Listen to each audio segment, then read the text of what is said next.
టావులు మాట్లాడేస్తున్నా అని చెప్పి కాగితం రాసి ఇది ఒక్కటే మాట్లాడమన్నారు.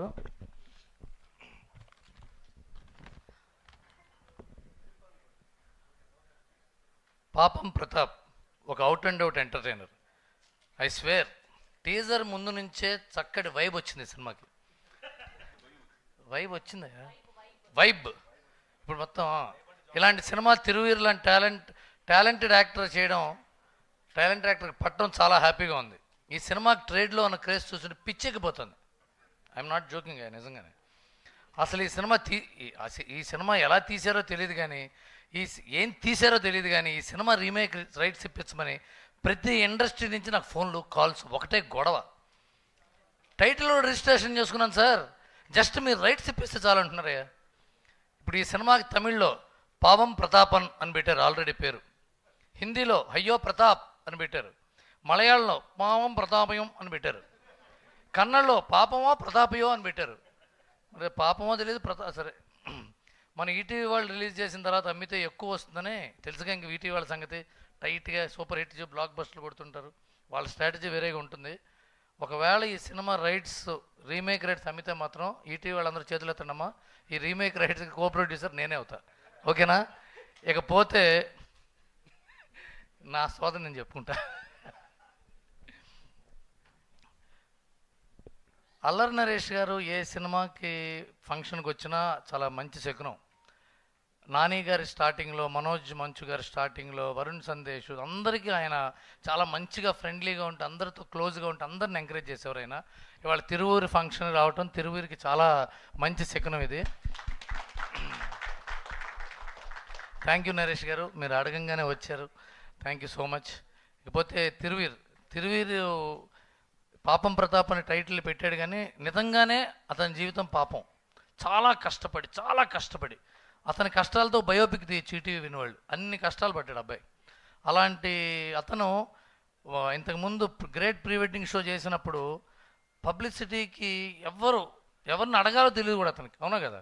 చాలా కష్టపడ్డాడు. ఎవరిని అడిగితే ఎవరు వస్తారు సార్ అని కంగారు పడ్డాడు ఆయన. కానీ వాళ్ళ నరేష్ గారు లాంటి హీరో, ఆ తర్వాత హరీష్ శంకర్ లాంటి పెద్ద డైరెక్టర్ అందరూ వచ్చి తనని బ్లెస్ చేయటం అతని ఎదుగుదలకి ఒక చిహ్నం. అతను ఎదిగాడు, అతన్ని గుర్తించారనడానికి ఇదే ఎగ్జాంపుల్. ఈ సినిమా మా నితిన్ చెప్పినట్టు హీ హాజ్ అరైవ్డ్ అనిపించుకుంటాడు ఈ సినిమాతో. పాపం ప్రతాప్ చాలా పెద్ద సక్సెస్ అవుతుంది. ఇకపోతే నేను దేవి ప్రసాద్ గారు ఈ సినిమాలో చాలా సీరియస్ క్యారెక్టర్ చేశారు. ఈ ఒక్క సినిమాలో ఆయన ఒక్కడే ఆయనకి నాకు చిన్న ఇది జరిగింది. నాకు పెళ్ళి అవ్వని కొత్తల్లో, అంటే పెళ్ళి ఇంకా అయిపోతుంది తొందరగా, నేను మా వైఫ్ రోడ్డు మీద నడుచుకుంటూ వెళ్తున్నాం. ఆ టైంలో ఎవరిని చూస్తే వీడికి పెళ్ళి అయిపోయింది, నన్ను పిలవలేదు అనుకుంటాడా, లేదా పెళ్ళి కాకుండా దేనితో తిరుగుతున్నాడు అనుకుంటాడా అని నా టెన్షన్లో వెళ్తుంటే ఈయన ఎదురయ్యాడు అక్కడ రోడ్డు మీద క్యూ మార్ట్ దగ్గర. బాగా క్లోజ్ ఫ్రెండ్ నాకు, ఇంతం కలిసి ఆయన సినిమాకి నేను అసిస్టెంట్ రైటర్గా పనిచేశాను.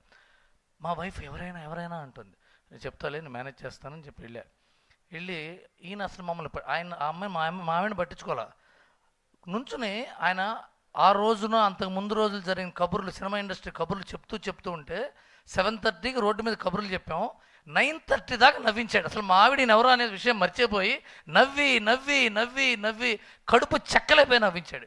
ఈయనంత గొప్ప మిమిక్రీ ఆర్టిస్టు, ఈయనంత ఇమిటేటరు, ఈయనంత కమెడియన్ ఎక్స్ట్రాడినరీగా చేస్తాడు ఆయన. ఆయనకేమో పాపం ఈ సినిమాలో సీరియస్ క్యారెక్టర్ ఇచ్చాడు. అది ఐరనీ ఆఫ్ లైఫ్, అవునా కదండి? గుర్తులేదనుకోండి మీకు. అది అలాగే ఈ ఈటీవీ విన్ బ్యాచ్ ఒకరు ఉన్నారండి, వీళ్ళు చిన్న డెకాయిడ్ బ్యాచ్ యాక్చువల్గా.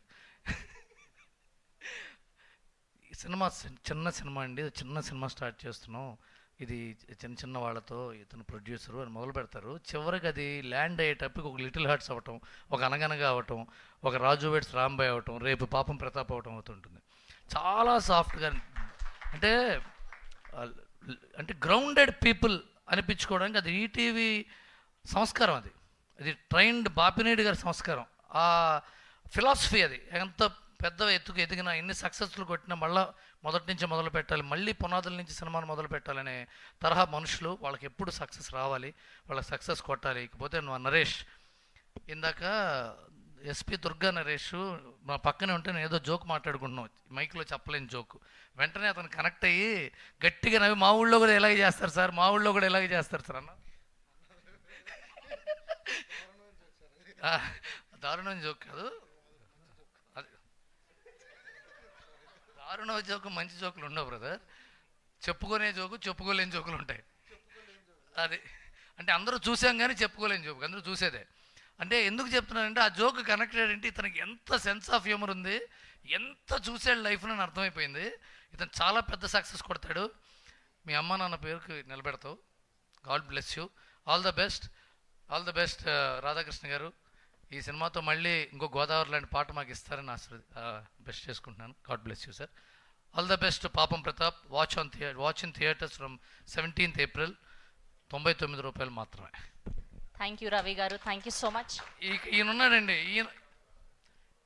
ఈ అజయ్ ఘోష్ గారు ఆయన మహానటుడు, బిజియెస్ట్ యాక్టర్, మహానటుడు. అంటే ఒక్కరోజు శని ఆదివారాల పూట దొరుకుతాడా, సెకండ్ సండే కూడా ఆయనతో పెట్టుకు చూద్దాం. చూడండి ఎంత సింపుల్గా లుంగి కట్టుకుని కబ్బా వేసుకుని ఆ డబ్బు అంతా ఏం చేస్తున్నారో అడగమని ప్రేక్షకులకు నా విజ్ఞప్తి. థ్యాంక్ యూ రవి గారు, థ్యాంక్ యూ సో మచ్.